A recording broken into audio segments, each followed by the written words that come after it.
Good evening, ladies and gentlemen. Welcome to this evening's meeting of the Audit and Standards Committee, Monday the 14th of December 2020 at 6:30 p.m. I am Councillor Jean Douglas and I chair the Audit and Standards Committee here at Mountain Borough Council, and I can confirm that the following members are present and participating in this remote meeting. We have Councillor Prue Chandler, Councillor Robert Child, Councillor Chris Fisher, Councillor Margaret Glancy, Councillor Alan Hewson, Councillor Rebecca Smedley, and Councillor Jacob Wilkinson. We also have the following, we haven't any councillors in attendance as I am aware. We do have the following Mountain Borough Council officers in attendance, being the Director for Corporate Services, Dawn Garton, the Assistant Director for Governance and Democracy, Kieran Stockley, the Head of Internal Audit, being Rachel Ashley Cornt, the Democratic Services Manager, Natasha Taylor, and the Democratic Services Officer, Catherine Richards. Okay, so this meeting is being held in public, and we welcome those members of the public who are watching us on YouTube as well. Any member participating by remote link who declares an interest in any item of business in terms which require them to leave the room must ensure that they cannot be seen or heard during the agenda item. This shall be confirmed by Democratic Services. This member of staff will confirm to the remote member when they may rejoin the meeting. Should any aspect of the conference link fail during the meeting, I will call a short adjournment of up to 5 minutes to determine whether the link can quickly be re-established. If the link cannot be re-established, the meeting shall be adjourned to a later date. In the event of link failure for individual members, the remote members will be deemed to have left the meeting at the point of failure of the equipment. And if the link cannot be re-established before the end of the meeting, then the presumption will be that the meeting should continue to deal with the item, providing the meeting remains quorate. Should the meeting no longer be quorate, the meeting shall be adjourned and any remaining items of business will be deferred. If the individual member's link is successfully re-established, then the remote member will be deemed to have returned at the point of re-establishment. I would ask members to indicate their wish to speak by raising their hand using the raise hand facility tool on Zoom. I will then invite each member in turn to make their contributions to the debate. Before proceeding to any vote, I will ensure that all members and officers have no further comments by confirming with the technical host of the webinar that no hands are raised. I will ask each member to indicate when asked whether they are voting for, against or abstaining. This will be recorded by the Democratic Services Officer who will confirm the outcome of the vote. Any member who has been absent for the debate on a particular item due to link failure must abstain from the vote on that item. Thank you, ladies and gentlemen. Okay, so moving on to the agenda for this evening then. Number one, apologies for absence. As chair, I've received no apologies for absence. Has anybody else received any on anybody else's behalf?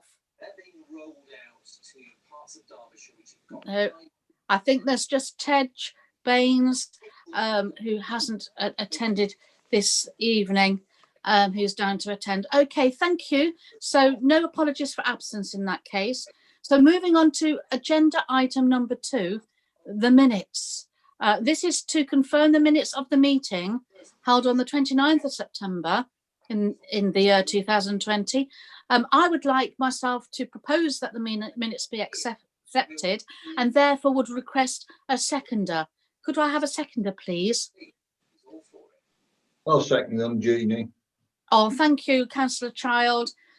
Providing there's no other minutes, comments from anybody else? No, that's fine. Thank you, Councillor Child, seconded. Okay, so now we're going to move to a vote. We do need to vote on this individually per person. So to approve the vote on the approval of the minutes, so I shall go through each member in turn, and you will be for, against or abstain. So we'll start with Councillor Fisher. Would you like to vote for or against? For. Thank you. Councillor Margaret Glancy. For. Councillor Hewson. For. Councillor Chandler. For. Councillor Child. For. Councillor Wilkinson.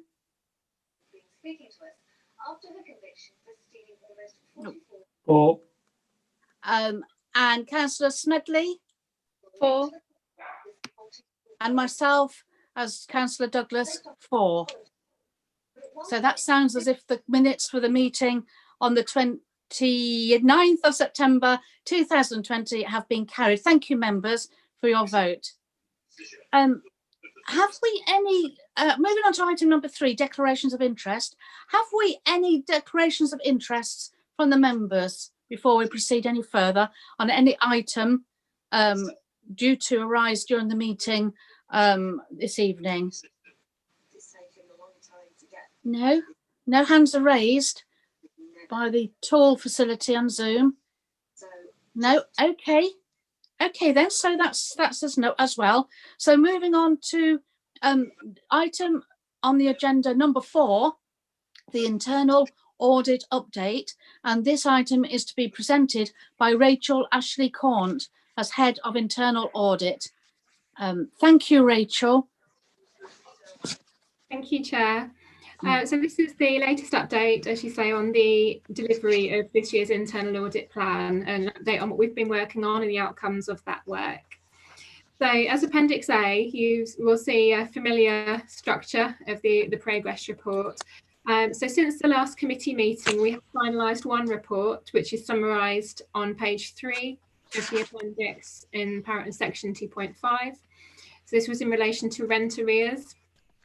So overall, we've given a satisfactory assurance over the control environment and a good assurance over the compliance with those controls in practice. So whilst we have noted there are some arrears that are due to be recovered, we've looked at the processes in place and the policies that are being followed and felt that we were able to give a reasonable level of assurance that those are operating in practice. Otherwise, within the report, there is a copy of the internal audit plan provided for you at Appendix 1 on page 5 and page 6. So this sets out all of the assurance assignments and the consultancy reviews that we were due to conduct during the year, as agreed by the committee, and the status of each of those at the time of reporting. I'm pleased to confirm that we have continued to progress a number of these since the report was produced, and we've actually finalised a further report since then, so we'll be able to bring that to the next committee meeting. Also within the report is an update on the implementation of recommendations arising from our audit. So that's summarised for you in Appendix 3 on page 10 of the appendix. So this sets out that overall we've had 3 recommendations which have been closed during the period since the last committee meeting, but we do have a number of actions that remain overdue. So we've got 24 that fall into the category of over 3 months. Of those, only 7 are assessed as high risk. So I have provided you with full details of those on the following page with the latest updates from the senior management team. So I can give a further update on some of these as well, following some further discussion I've had with the relevant officers. So in relation to the actions on the case management review, which is mentioned on page, effectiveness of case management, which is mentioned on page 12 of the report, we do have a number of recommendations, and actually a number of those that were in the medium category of over 3 months are also relating to that audit. And ultimately, what we concluded as a result of that review, members of the committee may recall that it required a full service review, and that is something that's still scheduled to take place, and it will take place as part of the HRA business plan review. So that is on track to take place, but until that's completed, all of the other actions cannot be completed. So they're all dependent on that. So what we have agreed that going forward, because some of the other actions may become redundant as part of that process, I think it would be advisable for us to limit that to one recommendation. And what I'll do is consolidate all of those into one recommendation in relation to a full service review. And that will be reported as one overdue high recommendation going forward. And what I would suggest alongside that, and this links to another item on the agenda this evening, is that we also conduct another internal audit review to give you full assurance that all of the expectations in relation to all of those smaller actions are also being completed. And I suggest that we include an audit on the 2021-22 audit plan to follow that up. So that's my suggestion for one of the later items this evening. Also within that table, we have got some other recommendations in relation to the right to buy process on page 11. I can confirm that there is a report that's due to go to Cabinet in January in relation to that, which will support the implementation of that policy and procedure. So hopefully that's on track for implementation by the end of the financial year as hoped. We've also have some updates on the asbestos action on page 13. Obviously, because of the second lockdown, there hasn't been any further progress on the number of properties that have been surveyed. But in the meantime, an asbestos management plan is in development. So that gives us some assurance that this is embedding in normal practice. And I'm assured that those surveys will take place at the earliest opportunity. And we'll continue to follow that up as well. I think that members did receive an update on the housing improvement plan in the recent weeks, and that also summarised the progress in a number of the areas that are reflected within our audit as well. So hopefully that's consistent with what you can see here in terms of updates. So that's a quick run through of the report, and I'm happy to take any questions on anything specific, but hopefully that's the key points. Thank you, Chair. Yes, thank you, Rachel. Yes, I will be looking in due course for a proposer and seconder for this recommendation, but we do have some members who would like to speak.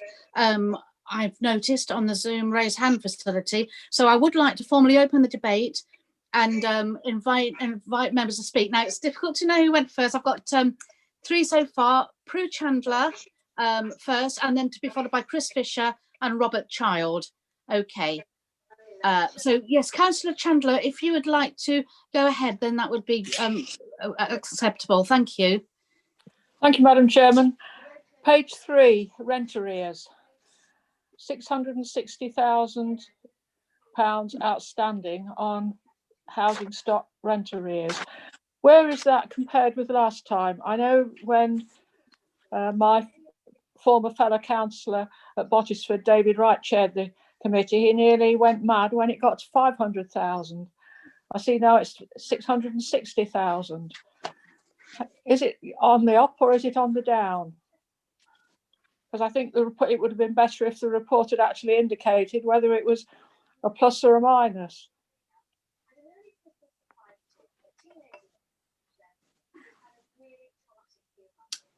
Do you want me to take that? Could you take it, Rachel? Yes, if you can. So obviously we've not gone into that level of detail in the summary that's provided this evening, but we did do some analysis on this within the audit. There's full details within the audit report, which is accessible to members if you would be interested. But just to give you a little bit of a feel for that, we looked particularly at the percentage of gross debt and how that had changed over the last 3 years. And the level of debt had decreased. So overall, as a percentage, we were looking at over 8% in 2017-18, which rose slightly in 2018-19, and which is now reduced below 8% in 2019-20. Obviously, the level is still higher than we'd like to see, and I know that it's an area that management are focusing on. And as we say, that's the reason that we conducted the audit, was because we wanted some assurance over how these are being handled. So hopefully, if the processes are being adhered to as we've identified through the testing, hopefully that will see that balance start to reduce. But I don't know if management have any other comments to add to that. Thank you. Madam Chairman, may I come back, please? Yes, of course, Councillor Chandler. Yeah, what measures are we putting in place? Because in the private sector, you pay your rent up front, not months behind. I mean, this is a major concern to me, the way that we seem to let people get away with not paying their rents. I mean, I've got an interest in property. I'll have the money up front, not trailing behind in a year's time. Can I just come in there? I think we probably, if we're going to get into some of the detail, it might be worthwhile if we get the Director of Housing and Communities to perhaps send round an update on the steps that are being taken with regard to the recovery of rent. I think as well we have to remember that we are a local authority and there'll be different requirements in place for us with regard to I accept that, but it would be nice to know, Dawn, if we could. Yeah, could you set that in place, please? Yeah, will do. Thank you. Yeah, thank you, Thank Dawn, you. for your response. Thank you, Councillor Chandler. Yeah, it would be good to invite Andrew along. Okay, so yes, Councillor Fisher next. Councillor Fisher, if you'd like to speak. Yeah, sorry, my question you may not be able to answer, but again, it's regarding the arrears. I was just wondering how much, out of interest, how much of the 660,000 in debt you're expecting to recover. That was all, but you may not be able to answer this question. No, we wouldn't have that information to hand. We do know that when we do the accounts at the year end, an assessment has to be made of how much we set aside as a bad debt provision based on likelihood of recovery, individually looking at any large amounts and then taking a view in percentage terms, depending on the age of the debt. So again, that would be something that would be assessed as part of the statement of accounts. But again, I could get that information and ask for that to come round as well with the update from Andrew. Yeah, if you could do, please. That'd be interesting to know. Yeah. Thank you. Thank you. Thank you, Councillor Fisher. Thank you, Dawn Garton. Now we have Councillor Robert Child next. Thank you. Robert. Yes, thank you, Chair. Two or three questions.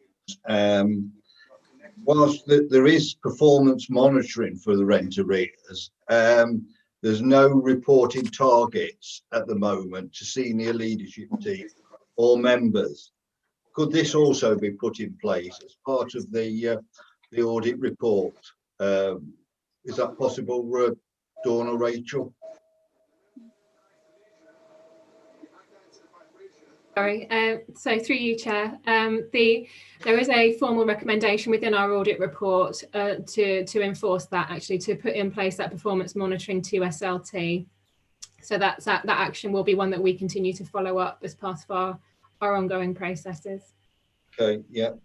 Just looking at Appendix 1, I noticed there's 3 audits not started, and we're almost in the last quarter. And there's also a couple where there's are in planning stage. Are you convinced you can achieve that by the end of the financial year completion? Yes, through you, Chair. Yes, so just to confirm, on those that are not yet started, those include some of the audits that we have to do at year end. So the procurement compliance, for example, to ensure that we cover the full financial year, we have to do that quite late in the financial year. So that's always scheduled late. In terms of delivery, we are on track. At the moment, we're setting potentially the one audit that we haven't commenced, which we haven't noted on the report, is in relation to budgetary control. That is one that's not started yet because we're conscious of the role that the finance team are currently playing with the external audit. We're keeping a monitor on that as to whether or not that's achievable within Q4. If we're not able to deliver that one in Q4, then we would prioritise it for the next financial year. But that's something we're keeping under review. But otherwise, we have all of the audits allocated and they are progressing in line with the plan. I think, Chair, that budgetary control is very important, particularly the situation with the state of the country. And I think to defer that into the new year, Q1, when we've not been provided with any updates in this committee, it'd be an extremely bad move. I would certainly like members to back me and ask for that to be completed by the end of March, because I know reports do go to senior leadership team, But this is a very important service, and I personally would like it every chance of getting that completed. For you, Chair, could I just respond to that? I mean, I agreed with Rachel that I wanted it in the plan anyway, and I, as Section 151 officer, I very much was looking forward to this audit being undertaken this year. But we must remember that this audit plan was put together before COVID, and what my concern at the moment is that obviously the pressure at the moment on, well, all council staff, but particularly finance, of the enhanced monitoring that we're having to do through this COVID period, the many returns that we have to complete at the moment that go off to central government to justify the expenditure that we're incurring on COVID, the business grants that we're paying out, the additional hardship support that we're paying out for people that are having to self-isolate is really onerous. We're also in the middle of implementing a new finance system that's coming in from the 1st of April 2021. And whilst this audit would have been really useful and I would have welcomed it, I think we must prioritise, and I wouldn't want anything to detract from missing that deadline of implementing that new finance system, and also missing any of those deadlines in terms of submitting returns to government. Now we have, if it's actual budget monitoring and what the outturn position is, there's an all-member briefing, as I'm sure you're aware, next Monday, and also we've been providing the usual reports to the Cabinet as well.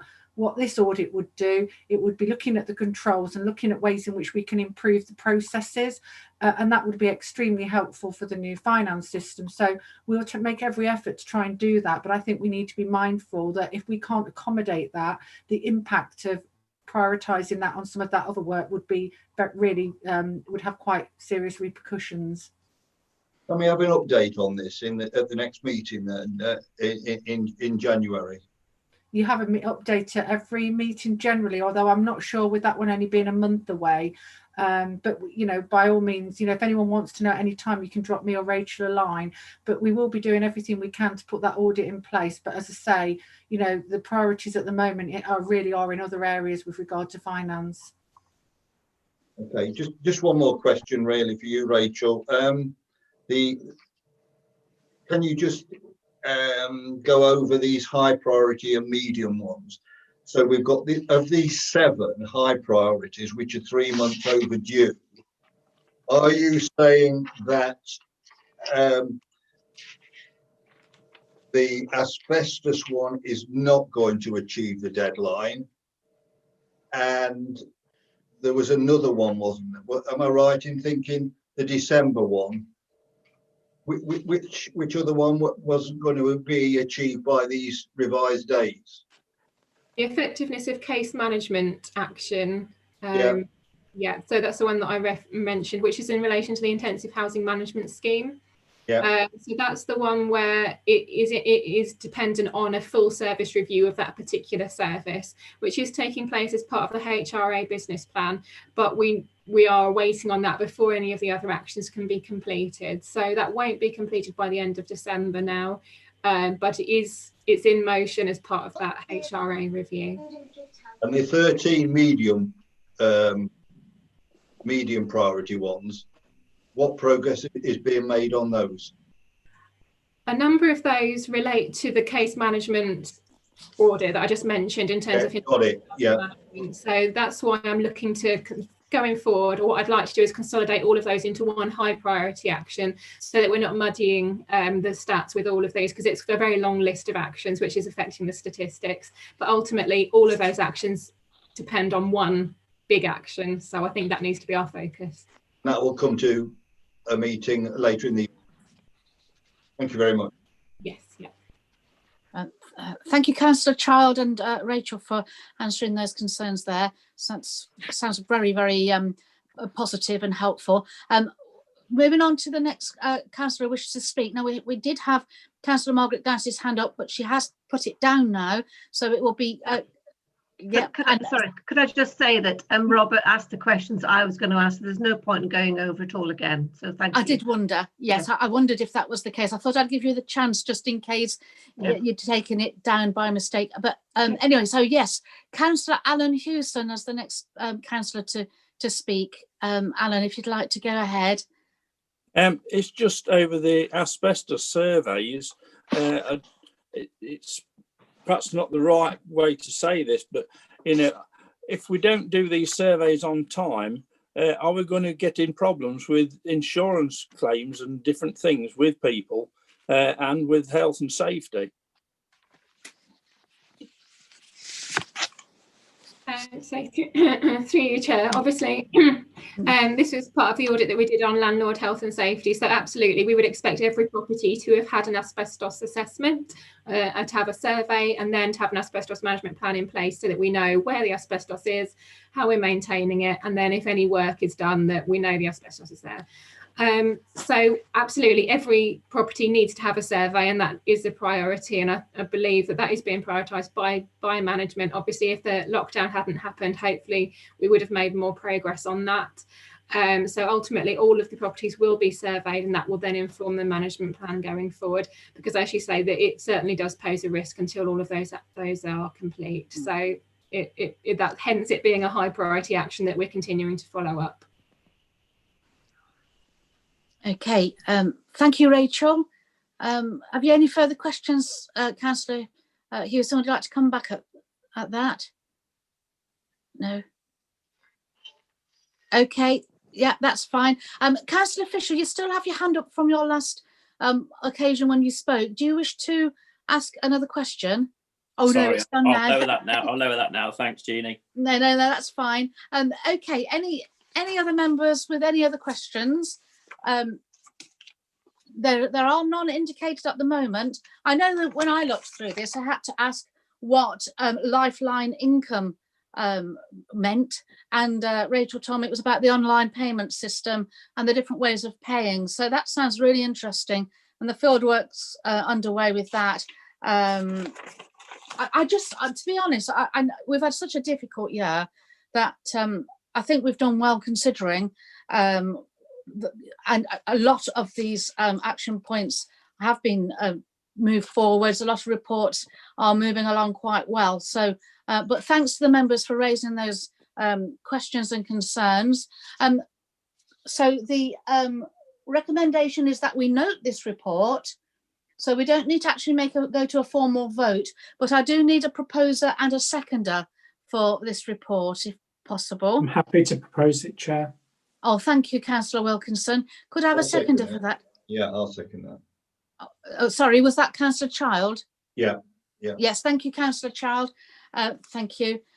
Okay, yes. Thank you, members. That was an interesting debate. So moving on to item number 5, the biannual counter fraud update.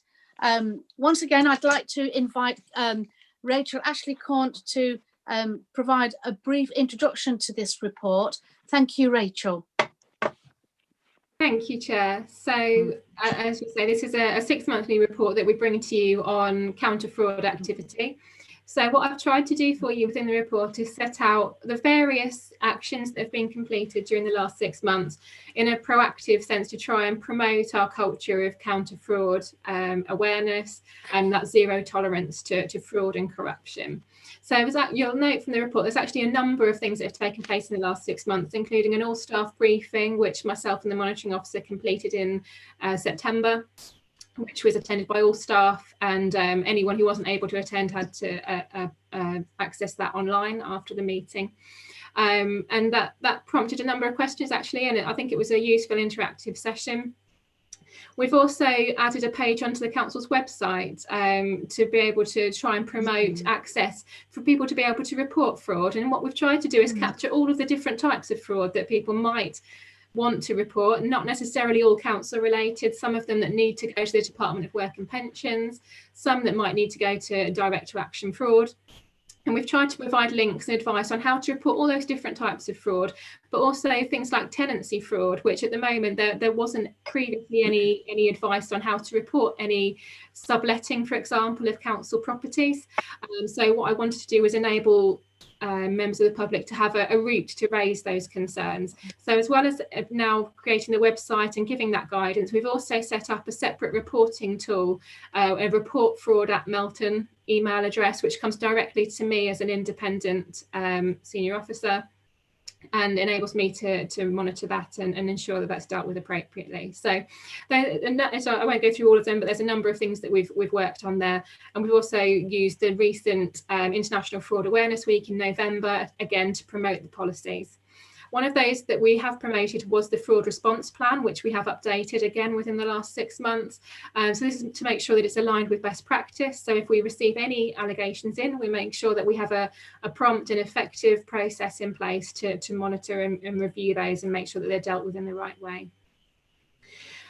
So really, that's just to give you a brief update really on where we are with fraud work. So that's the purpose of the report this evening. At the end of the year, so in another 6 months' time, you will receive both an update on this, but also the fraud log, which sets out the outcomes of any fraud investigation activity as well, which we summarise at year end. So, so I'm happy to take any questions, and thank you, Chair. Yes, thank you, Rachel. Any hands raised? There's no hands raised as yet. I just want to comment and say what a good idea to provide a web page on the council's website so that members of the public can contribute. Just out of interest, is that confidential? If they obviously they could be reporting on their fellow members of the community or even council staff themselves. Is it confidential? Are they anonymous, in that referring? Yes, that's something we would discuss with people. If they wanted to make that anonymously, they could do. Obviously, if we do get to the point where it becomes a criminal process, then we may need to have that conversation with them as to whether or not we need to disclose their name. But certainly we do endorse and we share the whistleblowing policy on the external web pages to try and encourage people to have confidence in raising concerns in confidence with Yeah, us. I thought a really good idea. Oh, I've now have some fellow members who'd like to speak. Apologies if I'm doing these out of order. I've just noticed two at once. So I'll go one at the top. Councillor Margaret Glancy, then to be followed by Councillor Robert Child. So Margaret, yes, if you'd like to go ahead, please. Thank you. Yes, it's just mainly to do with the coronavirus pandemic. And I note that there's only one grant that was identified as fraudulent. I think that is quite interesting because I'm a bit of a cynic and I thought there might well have been more than one, but obviously we've got a better class of person living in Melton Borough than I thought. I just thought there was potential for there to be a lot of fraudulent claims because people are really struggling, and I think they might well have pushed the boundaries a little bit. But I'm really glad we only had one, according to the paper. And I do welcome the extra sort of the website to provide advice and guidance to report several types of fraud and promoting the new report fraud mailbox. Because I think lots of people don't really know where to turn when they spot something or they think it's fraudulent, and then they sort of come and ask councillors, and we'll guide them in different ways. But now actually we've got this, it's pretty well worthwhile. So yes, thank you. Yeah, thank you, Councillor Glancy. That's very good comments there. And yes, only one fraudulent claim so far, but maybe more will arise. I don't know if the officers want to comment at all. No, but yeah, maybe more will turn up in the future. Who knows? It's early days yet. It's early days. Yes, it takes time sometimes, but truth will out. Okay, so thank you, Councillor Glancy. So moving on to Councillor Child, if you'd like to take the floor, Councillor Child. I'd love to take to the floor, but I'm seated actually at the minute. This one grant was that was reported at the last meeting or 2 meetings ago. Will that be part of the fraud log? We'll get details of at the year end. I take it will. Yes, through you, Chair. We will be including that, yes. So just to give the committee some assurance around that, I have been in regular contact with the officers who are dealing with the business grants. And obviously we are now dealing with some different types of grants as well. There's all different types that keep coming through, different guises. And some of them are a lot riskier than others, to be honest, in the nature of the grants and the eligibility criteria. But what I am doing is maintaining a separate log specific to the business grants in addition to the standard fraud log. So all of that will be compiled and brought to the committee at year end. And then if we have any recoveries, for example, that will all be recorded as well, and we can share the details with you.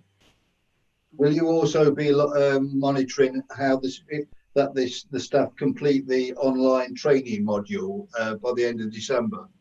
Will that be policed, or will there be half a dozen stragglers, as you often get in these sort of things? Yes, I am in contact with HR to make sure that we can run a report to ensure everybody has completed that and to follow up on any that haven't. We've given the first deadline of the end of December, and we'll see how many mop-ups we need after that. There'll be a few. Thank you. Thank you, Councillor Chard, for those worthy comments and questions, and for Rachel for answering them. Any further members wishing to speak? No, there's no other hands up. Councillor Chard, yes, he's taken his down. Okay, so I am looking for a proposer and seconder for this recommendation to note the report. That is to ensure the committee has an oversight of the council's counter fraud activity. So just a proposer and seconder, please. I'm happy to propose that again, Chair. Thank you, Councillor. Oh, and Councillor Glancy. Yeah, to second. Thank you, members. Yes, that was an interesting debate. Okay, so moving on to item number 6, the internal audit plan development for 2021 to 2022. So once again, Rachel Ashley-Cornt, as Head of Internal Audit, will provide a brief introduction to this report. Thank you, Rachel.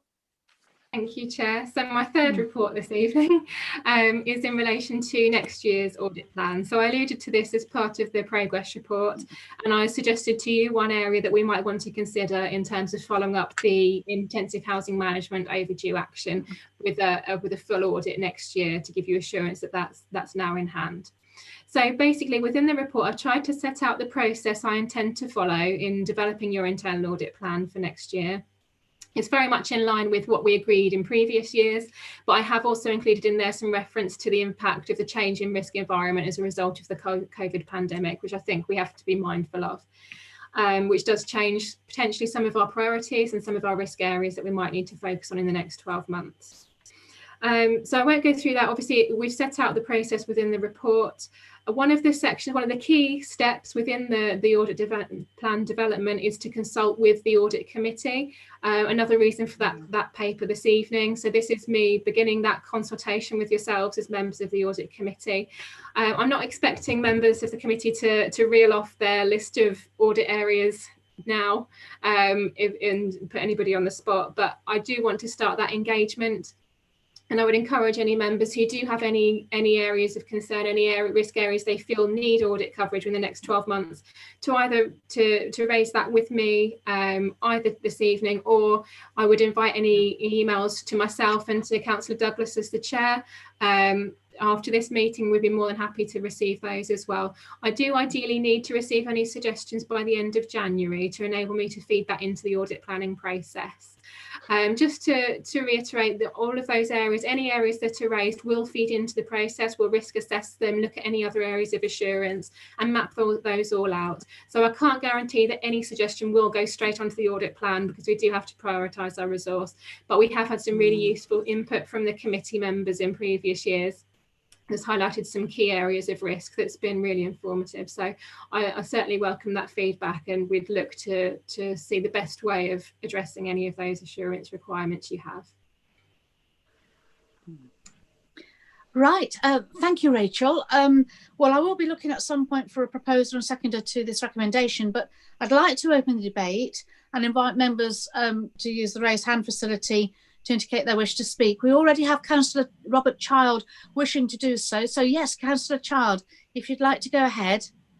Yeah, could I request, if possible, Rachel, that you look at the leisure facilities at Waterfield Leisure Centre and the sports complex on Burton Road, because there we'll have had completely, the footfall's gone down, obviously for various, the reason of COVID.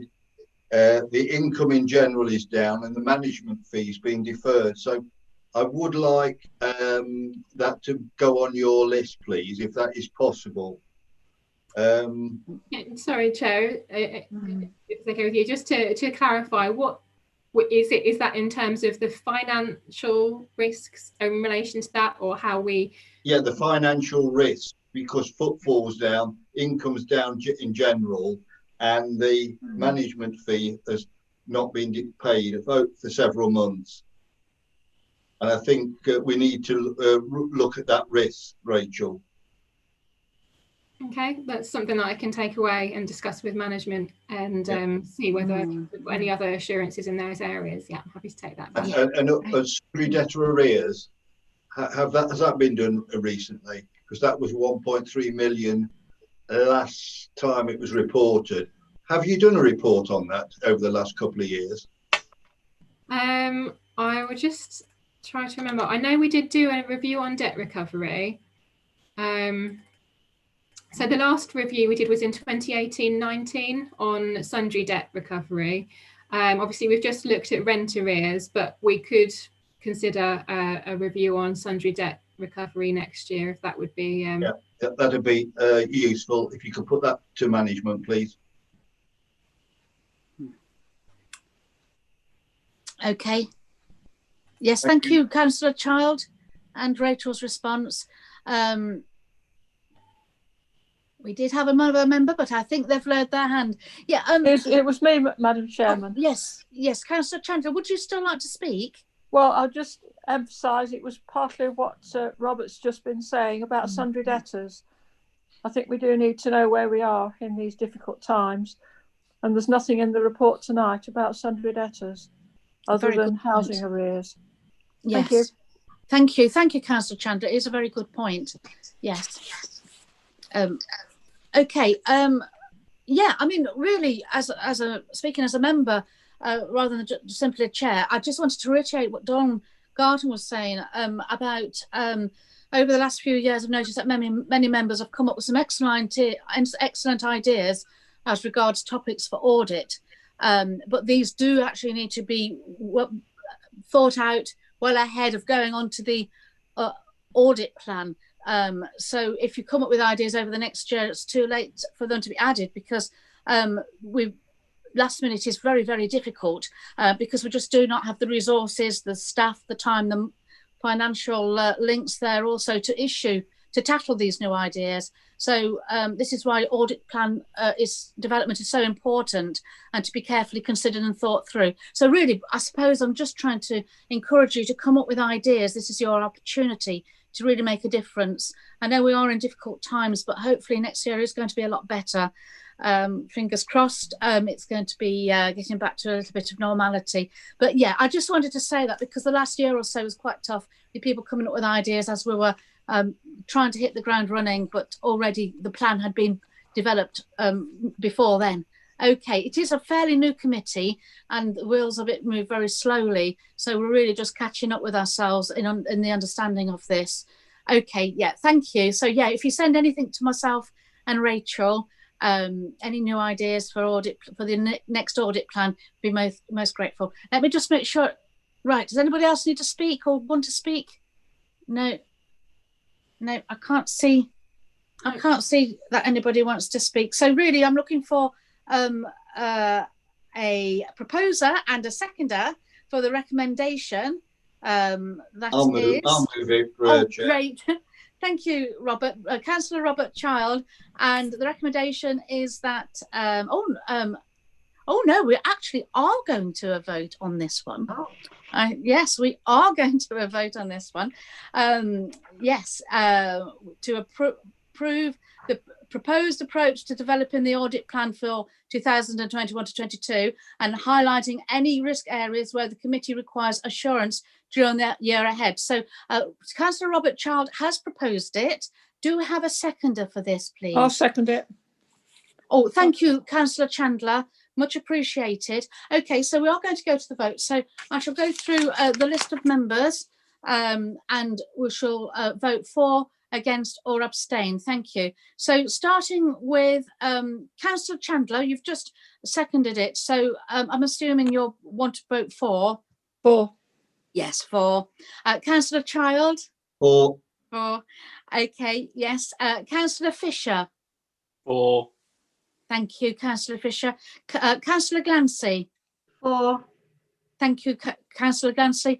Councillor Hewson? For. Thank you. Councillor Smedley? For. Thank you. Councillor Wilkinson? For. Thank you. And myself as chair, Councillor Douglas, for. Thank you. That is unanimous. So that motion has been carried. Thank you, members. I think at this stage, the live streaming will be discontinued by the Democratic Services Manager. Councillor Douglas, did you just want to deal with item 7 on the agenda, urgent business, and then you can close the meeting? That's a good idea. Thank you very much, Natasha. Is there any urgent business? None has been informed to me as chair, so we have none, basically. So yes, we can officially announce that the meeting closed, but Natasha is just taking us off